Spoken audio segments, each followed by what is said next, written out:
I've known this. Yes, she's from Russia, so to say. Well, from Soviet Union. Yes, all this. I get. But I can vouch. She is coming with me. She'll come back. She has so much explaining to do, because right now, this is Soviet Union. This is a citizen of Soviet Union who has already jumped the border. Yes. Yeah.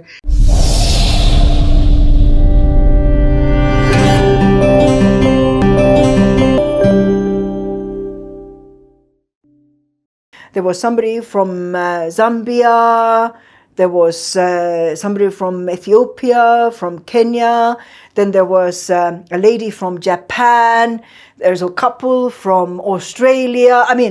That in the choir now. That was our choir. Okay. You know what you've talked about? You've talked about Africans now. Yes. So this is your first interaction with African. With yes, Africans. That's correct. Okay. Because and you were like, where is the Luo man? Where is he? Where is he? But you see, what I should mention is that one would actually point that this meeting in the church choir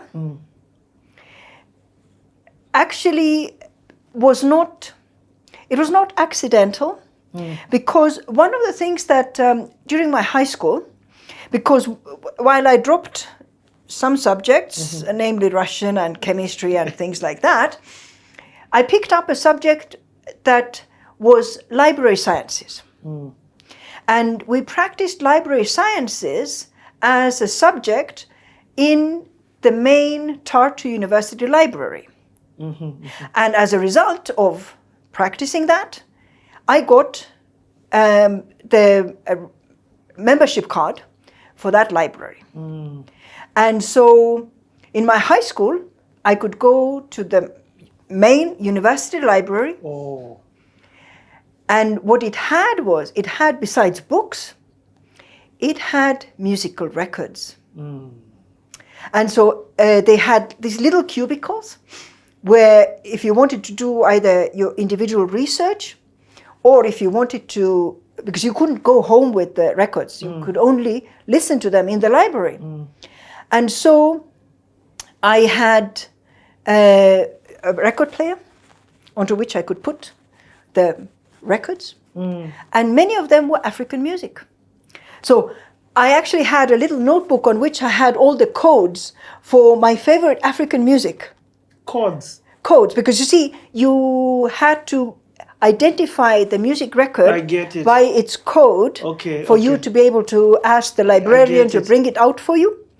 And so I had my little code book of all my favorite African music. Wow. So, it's some of those things which it was happening. Yes. And it then resulted when I joined the choir with the African choir leader and all that. Sure. I've never gone into even YouTube and Googled Estonian music up until... honestly speaking, up until just before this trip. Because even I just wanted to find out, okay, so what's happening? And granted, a lot of the ones I'm finding what I was listening to are very pop culture. It's Estonian language, but then still not the sound of current pop music, which is universal. But what you were doing at that young age, it's I don't want somebody to look at it like, yeah, but you should have. Are you doing it? It's out of this world. It's out of this world. Yeah, you in high school, were you going to listen to, random Estonian music? Yes. Folk songs. Yes, folk songs. They were folk songs. Yes. And so it was really, it's kind of like, this is where I'm saying that very often I can pinpoint to the situations that happened that led me to sit in this chair. Yeah, I get it. So you end up now in the choir. So I end up in the choir. And the choir is an interesting mix of people, while being quite small. I think at our largest were probably about 12 people. Yeah. From that choir, so while there was an Australian couple already, There was a Canadian lady that married an Ethiopian guy. There was me and the Kenyan guy who for got real? married. I was joking when you said you met no. there, so that's why you met I there. met in the church choir. I saw. You see why I tell you to go to church? I'm joking.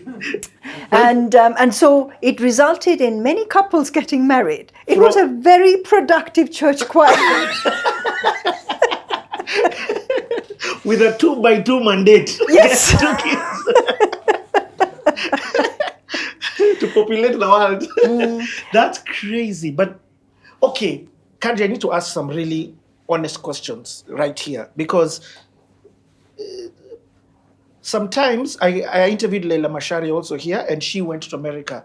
And she was giving me the example of when I was like, so was there racism? She's like, a lot of people just they don't know about Africa. It's not racism, it's ignorance, and not even ignorance from a point of lack of understanding. So what would you say about that? Because you had never seen blacks. True, but you see, this is where I think people are cultured into either fearing what is different or having curiosity towards what's different. And so coming from the mindset of, number one, an inventor for whom, looks for different. Everything is to be inquired and looked into.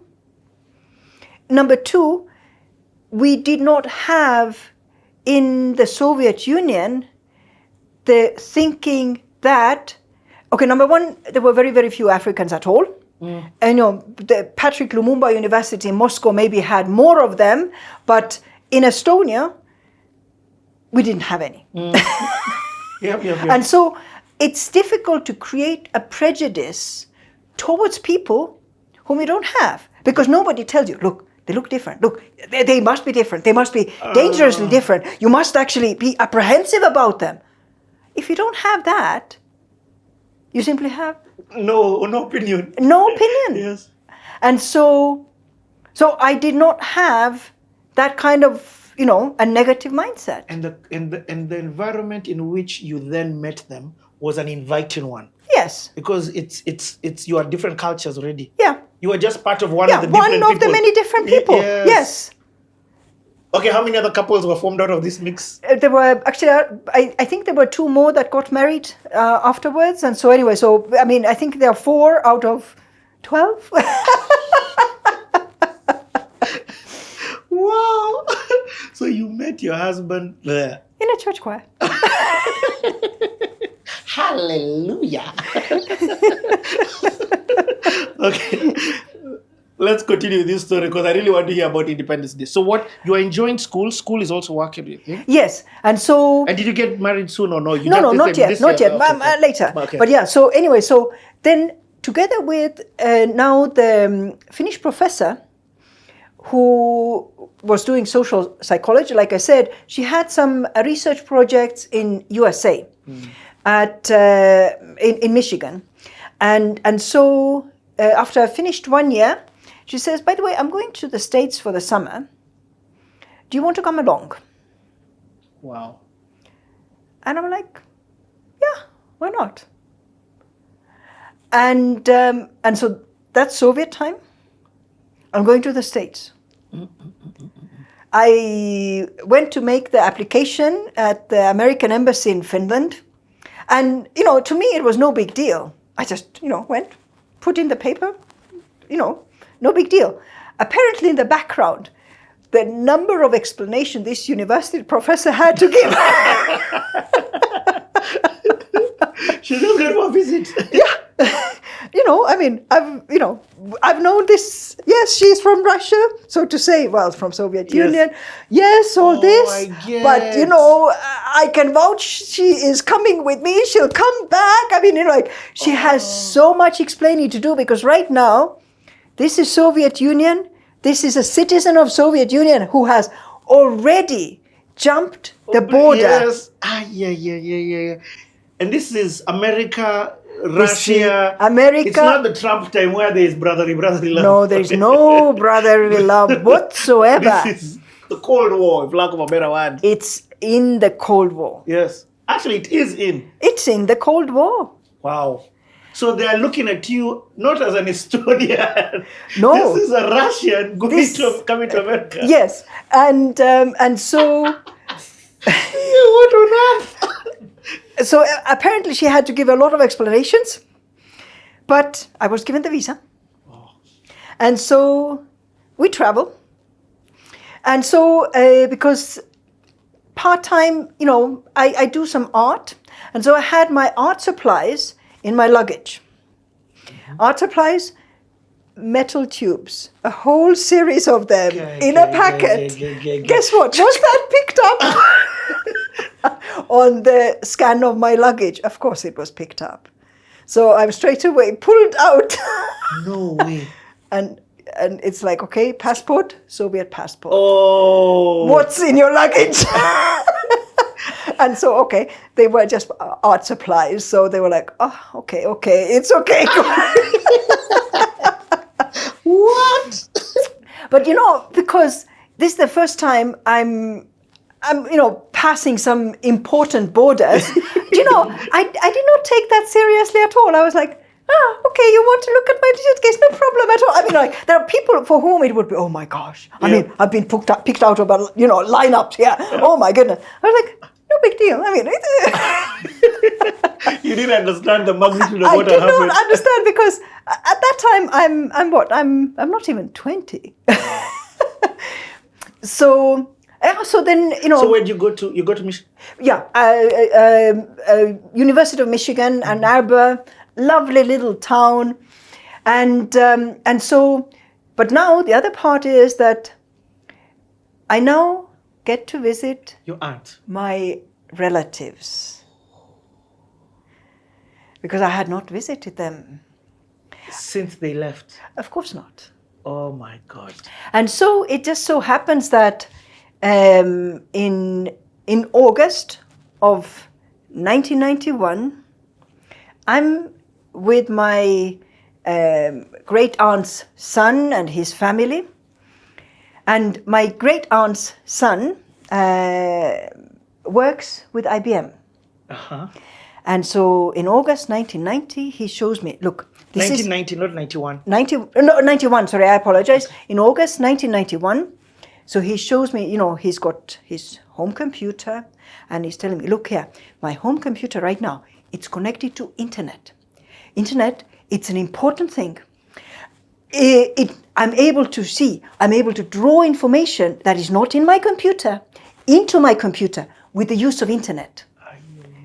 And so I'm listening to him, I'm nodding, because until now, all computer, information, you have a floppy disk. Yes. This is the only way you enter information into a computer. But now he's showing me that information can enter a computer through something called internet. So first and foremost, you already had access to a computer at that time? Yes. And we can do a quick separate tangent on a computer. But right now, let's stay in 1991, okay. August. Yeah. And so he's showing me this, and I'm like, okay, no, this is interesting, very nice, very nice. And so it's roughly around the same time, I think I had just come back from this, they lived in New York. They still live in New York. So I had just come back from New York to Michigan, when suddenly we see that there are warships, Russian warships that are circling Tallinn. Oh my God. And I make a phone call to my mom and dad, and they're like, well, you know what, we don't know what's happening, but at least we have one child who's out there in the world. Because at that point, it was unclear. Tanks had already rolled into Latvia. There were some deaths in Latvia, in Lithuania, and it was the point at which Soviet Union was breaking down, but it was unclear what will happen. Oh my God. And so by the time the tanks were rolling through Estonia, Estonia was rather strategic. Number one, it knew that in those tanks there were young guys because they were part of the Soviet mandatory military practice. They were 18, 19, 20-year-olds. They have right now rolled through Latvia, Lithuania and Latvia. They are on their way up towards our capital, Tallinn. They are tired. And so Estonian women went up to them, gave them some food, gave them something to drink. There are some that gave them some flowers, just to slow them down, to bring down their temperatures. And so, in meantime, negotiations are taking place in Moscow. Estonia is asking for its freedom, so is Latvia and Lithuania. Estonia has blockaded our TV tower because that is how Information goes out, yes. Information goes out. So TV tower is blockaded.